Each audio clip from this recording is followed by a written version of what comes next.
It is a cool, airish morning here in the mountains of southern Appalachia. I'm working in the kitchen this morning. I'm doing around the kitchen, as Granny would say. So I've got some things I need to do around the kitchen this morning before I get started with the rest of my day. Actually, it's almost dinner time, so part of my day's already gone. One of the first things I need to do is I've had my kefir grains in the refrigerator, kind of taking a break ever so often. If you do that, it kind of helps them do better for you. So I've had them in there, so I need to get my kefir water started again. I have my pear vinegar that I tried to make a few weeks ago, and it's smelling really good, but I need to drain the pear part out just so the rest of it can continue to do its thing as far as turning into vinegar. And then I've not tasted any of, me and Matt have not tasted any of the kraut we made this year, so that's on my list. First of all, though, I'm going to get my kefir off. And then also, I forgot, see it sitting there, I want to show you how I make tuna fish and talk about light bread a little bit. But first, let's start with my grains here. This is probably enough for two half gallons like I've got, and maybe a quart, but I'm gonna put them all in these two, and we'll just start from there. I'm always paranoid when I put them in the refrigerator, and when I get them back out they won't work, but they always do. And if you don't know about kefir water, I have a video where I talk all about it. It was back when I've been making it a little while when I made that video, but I've been making it ever since then now. Let me get me a spatula so I can get all that stuff out. But in that video I talk a lot more about the details, and basically it ends up being a kind of a fizzy drink, sweet. Our favorites are pineapple. I love grape. I only like grape though if it's the Scoopernong grapes. And then ginger and lemon. That's mostly what we make. Of course, in the summer I'm able to use the wonderful lemon balm from our garden. In the winter I just buy a lemon from the store and use it. So I'll make sure I get all the grains, seeds, whatever you want to call them, out. There's lots of different ways and methods, and like anything else, I would suggest if you want to try making kefir is that you just kind of figure out what works best for you. In the beginning I did exactly what the directions told me to do that come with my grains, and since then I just kind of make it up as I go, and it seems to work okay. So let me get these filled with water, put the lids on them, and then we'll go on to the next thing. So I've got them filled now. When I first started, I just used a paper towel with a rubber band. That works really, really well. You want something breathable. Then later I got these little silicone things that has a hole right there so that it can breathe. It's what you want. But this is the first step, so just you can go watch that video for more information. But just if you're confused, we won't drink this. This ferments, and then we make the second fermentation is what we'll drink. So that's why I didn't put any of those things I mentioned in this. Let me set these over here out of the way. So I just leave them sitting in my kitchen, summer or winter. But in the winter, I will tell you, it takes a little bit longer just because it's cooler. It's not got really terribly cold outside, but it is cooler, of course, than it was in July or August. Let's taste the kraut next, and then we'll worry about the vinegar. I figured that. I may have to go back for a different jar. Matt's gone hunting, so I can't open this one. I pecked on it with a case knife and got it to open. Kind of yucky, but we'll clean that up after we see how it tastes. You heard that little whoosh of air coming out. Smells delicious. Let's get some way down in there.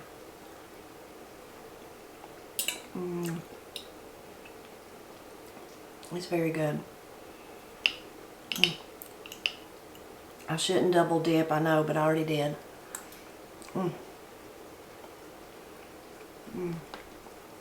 Delicious. I have a video about how we make kraut. If you want to watch it, I can link to that one too. Me and Matt always made it the traditional way with just salt and cabbage in a crock. And I don't know, a couple of years ago, I decided I was just wore out and didn't want to go through all that. And I thought, well, I wanted to make kraut though. And I thought, well, I'll just make it like Granny does, because it's so much easier, because you do it in the jars and then you're done, you know. And I've been making it that way ever since. It's so much easier, and just seems like every time it turns out perfect. So really delicious. I'll clean up on the outside of the jar though before I put it in the refrigerator, and I will mostly eat this. I know I always get comments from people that'll be like telling me that I double dip, so I realize that I did that. But you know what, we're family, so we double dip after each other all the time. And of course, if company was coming, I wouldn't feed them something like that. But for us, we're family. It's funny, when me and Steve and Paul were growing up, I don't know why, but we were really picky. Like, we were really like, he drunk out of that. You know, I don't want it if you tasted it. I don't know what made us like that, but it's like we were afraid of each other's germs. Really, we already had each other's germs when you live in close contact with people all day long.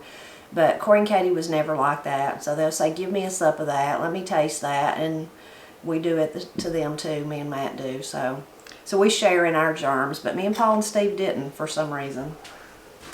And that one, it's got so rusted, I think I'm going to throw both those away and just get a regular lid to put on it. Or a plastic lid, I should say.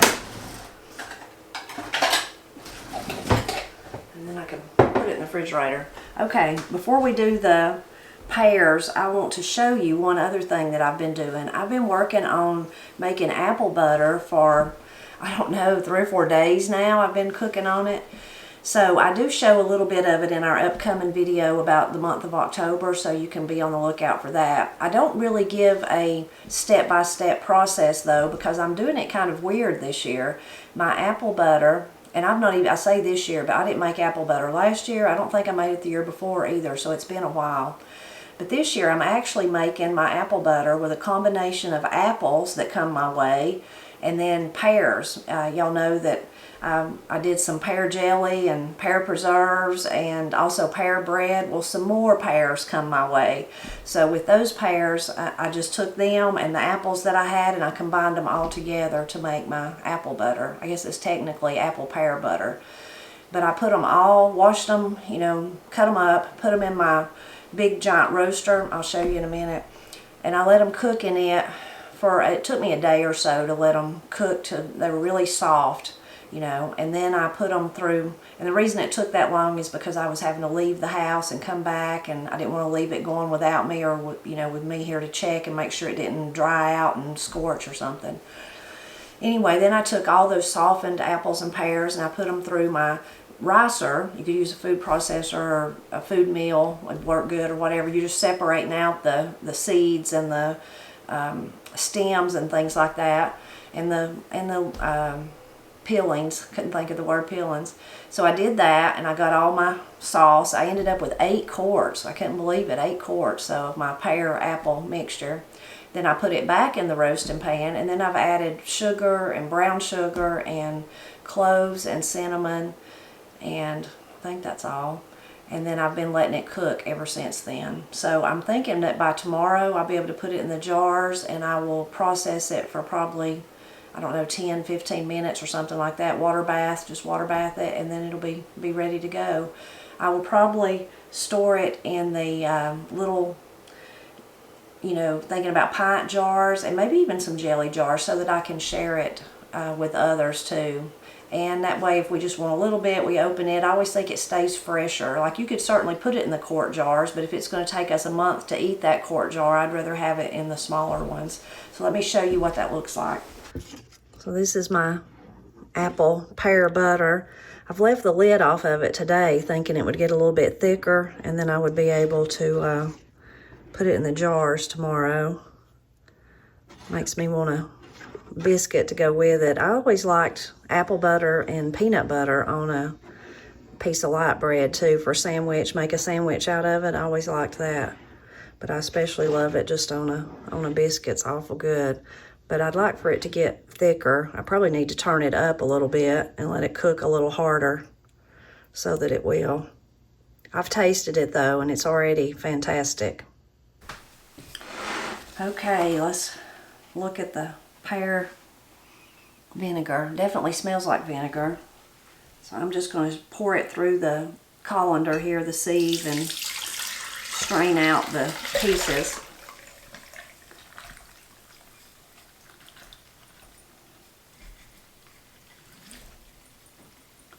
And then I'm going to pour it right back in this jar. I wonder if I should, there's a little pieces stuck on the bottom. I'm going to get those. Do I pour it in here or do I pour it out? Maybe I'll pour it out. You can tell I'm not a vinegar maker expert. Corey and I did make apple cider vinegar a couple of years ago though, and it turned out so good. It was just lovely. It was just lovely. And we didn't know what we were doing then either. So I'm just doing the exact same thing that I did at that time.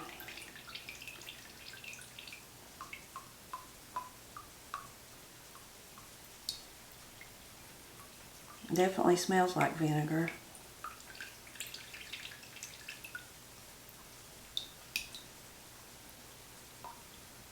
I got my little compost bowl to put these in, but there's no way that's going to hold all of them. I'm going to have to get me a different bowl. Maybe I'll just set it in it for now. I know there's more liquid in there. So when I made the vinegar to begin with, somebody said, well, what will you use that with? What will you do with it? I would do anything. I mean, I imagine that we will cook with it is what we'll do. We would do anything that we would do with apple cider vinegar. Matt loves to use apple cider vinegar. He uses it in soups and stews, and it's just like his favorite thing. He thinks it just adds a flavor, a deepness, a richness to things. He even puts it on meat sometimes. So I think we would just use it like that is how we would use it. You know, salad dressings or like the food items that mostly Matt makes. I use it sometimes. Like I'm thinking deviled eggs, potato salad, those kind of things. Some people put vinegar in their slaw, so you could use it definitely for that. I think that's about all that's going to come out. And then I'm going to put it back in this jar. I wonder if I should... Got a little bit of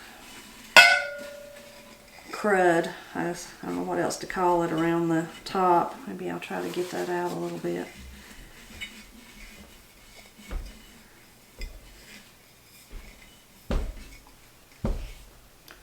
And put it back in there. It's not going to fill the jar up this time because all the pears are gone, but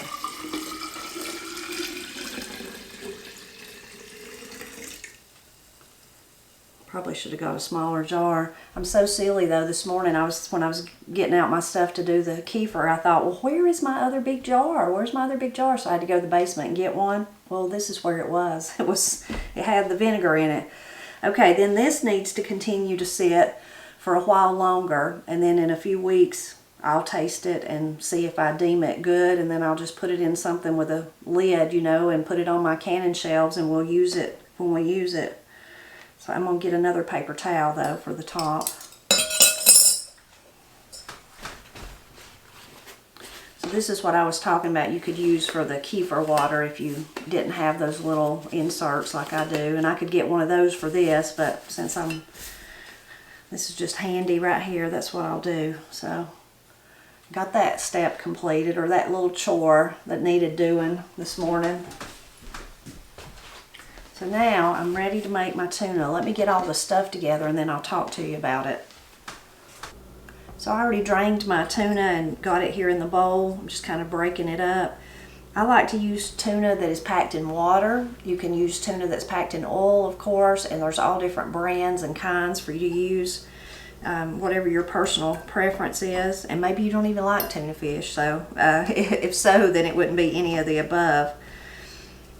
Sometimes I accidentally get the tuna in oil, and if I do, we eat it, but I prefer the stuff in water, just personal preference. So I've got it kind of broke up. When it comes to tuna fish, of course, the sky's the limit. It's like anything else, any kind of little salad-like or mixture that you would make. Thinking if I mentioned potato salad a minute ago, there's so many different ways of doing it, and everybody kind of has their own personal family twist on it, what they like the best. So by no means am I saying this is the best tuna in the world. except I am saying, as far as my family is concerned, me and Matt especially, we think it's the best tuna in the world. And the real secret of it for us is the 14-day pickles that we make. So I have a video I did several years ago, did through the whole process of 14 days of doing the pickles. And we really love them to eat. They're crunchy, sweet. They're a sweet pickle and they're crunchy. We love them to eat, like with soup beans or something like that. But they are just, we can't imagine tuna fish without them or potato salad without them. There's all those kind of things like that that we want the 14-day pickle. We love the crunch. We love the flavor. It does offer that little bit of sweetness. So for us, that's really what makes the best tuna. So I'm going to open this jar here. And need a knife though, don't I? Get a knife and just start getting me some out. Now, as far as how many to put, and that's just 1 can of tuna, I don't have like a set recipe. I just do it till I think it looks right. And you know, maybe you don't like very much pickles, maybe you like a whole lot of pickles. So again, that's personal preference. A lot of people use like a little sweet relish, like a sweet cubes or something like that it's called, in their tuna fish. So that's definitely an option. I've even known people that put dill pickles in their tuna fish. So again, like I was saying, it's just kind of the sky's the limit when it comes to personal preferences. And even the size of what you chop them up to be. So these pickles are really chilly, really sticky. I should have chopped up my onion first, but I didn't. So I'm going to start with that. Actually, I can already tell I want more than that. Let me get me a few more pickles out, at least 2. Sometimes too, I just get like a little spoonful of the juice and put that in there. For both this or also for sweet potato salad. I guess you could eat them with sweet potatoes, but I don't know how that would be. Okay, I think maybe that'll be good. Now my knife's really sticky, but I'm going to go ahead and chop up my onion. And onion, again, how much do you want? Do you want to grate it in? Do you want big pieces? Do you want little pieces? I go for a pretty fine dice. And we like onion, so I put quite a bit in it, but not as much as the pickles. And I found this little piece of onion left over in the refrigerator, so I'm going to try to hopefully make enough so that I don't have to cut another onion. Maybe it will. We'll see. That ain't looking promising though. I've got a few more little pieces.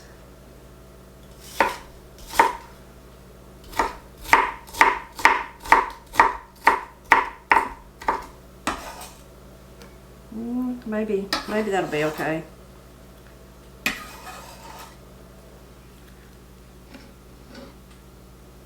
Now let me wash my hands and we'll add the other ingredients.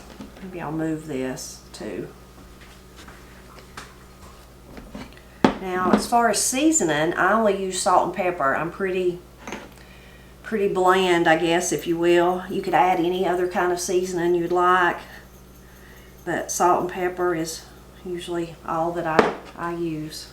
And depending on your taste, of course, but also on the pickles, if you were using a salty pickle, you might not even need any salt. Now, I like to put mustard in mine. So this is Dijon mustard, but I would use just regular yellow mustard, whatever. This is just what we have in the refrigerator here, and I just put a couple of squirts.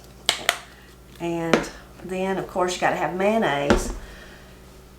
Raging debate about mayonnaise. People can't understand why me and Matt don't eat Duke's.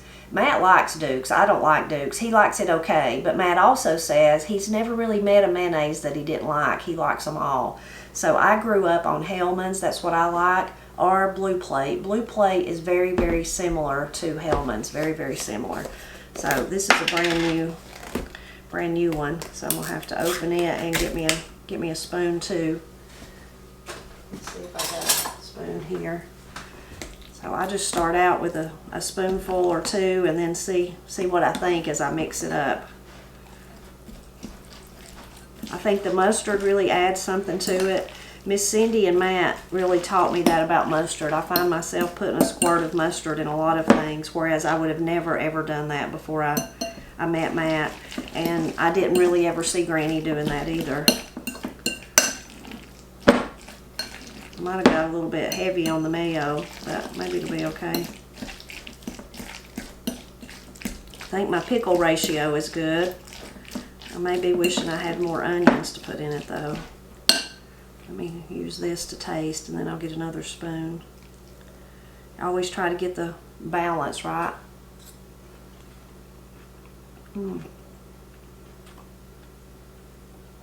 It's actually pretty good. I don't think I need anything else. Really good. Let me get a spoon. I could have used the spoon out of the mayonnaise. I already touched it. I never think about stuff like that. So now when it comes to what you want to put your tuna fish on, I grew up in a family that ate light bread. I still eat light bread. Y'all comment sometimes, you see my Sunbeam over there. That's the kind that we like. Now, of course, today there's lots of healthier options, I suppose, out there. But I think it really does. So many of our food taste and desires and memories and all that are tied to our childhood. So Granny bought light bread. She also made cornbread and biscuits every day. One or the other at least. Sometimes both in the same day. But so we ate that bread, but we ate a lot of light bread. So I have a whole playlist here on YouTube, and I'll link to it. But the first video, I really talk about the way light bread really plays a role in Appalachian foodways. It just truly does. It truly does. And the videos after that, I kind of talk about different ways that we use light bread. I did not do a tuna fish, so now I can add this video to that playlist. But things like banana sandwich, of course, egg sandwich, scrambled eggs, fried eggs, whatever, and BLTs, peanut butter and jelly, ham and cheese, fried jelly. If you've never had a fried jelly sandwich, you're missing out. So there's just all these sandwiches that I know I'm missing some of them. Oh, and then there's I was thinking about, what was I going to say, the toast thing. So cinnamon toast, sugar toast, French toast, all made with light bread. And because of growing up like that, if you offered me a BLT or a tuna fish sandwich and you said I have this kind of, you know, like a handmade bread or whatever, or I have light bread, I would prefer light bread. That's just what my personal preference is. It's interesting. A lot of times I love, you know, old pictures, and of course I love the history of Appalachia. So many times in old photos of maybe where people are sitting down to eat, even at a kitchen table. Sometimes they might be outside, dinner on the grounds or having a picnic, but even at the kitchen table, there'll be a plate stacked with light bread, and that was just part of the meal, you know.